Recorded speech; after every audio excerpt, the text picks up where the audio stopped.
I've always thought of myself as being one who's been acquainted with this river. And I've discovered that that's not really the case. It's like being exposed to a whole new world that just happens to be in your own backyard.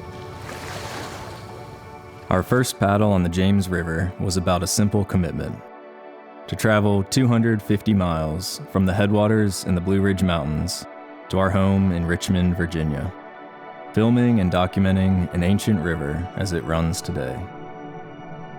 But the story of the James River doesn't end in Richmond. It changes. Yeah, I mean, when you love something, there is no finishing it. After the last rapid washes out, the James becomes tidal all the way to the Chesapeake Bay. When we talked about this trip, I had asked myself, why paddle a tidal river? It really sets in that we're out here and we're doing it. We're gonna be out here for another week.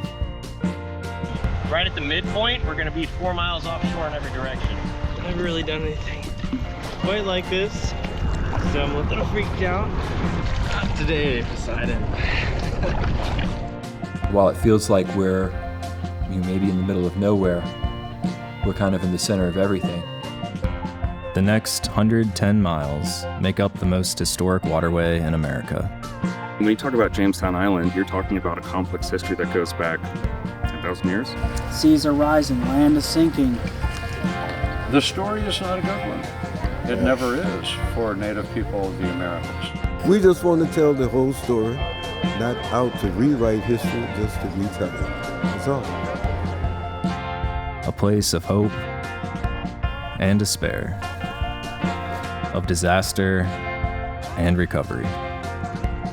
Everything about this type of river was new to us.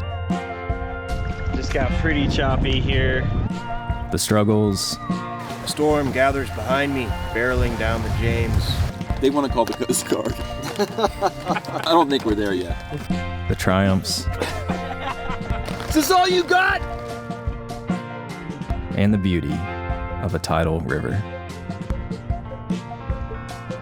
We're basically at the bay. We're gonna paddle right around that corner and we'll be finished this wild trip.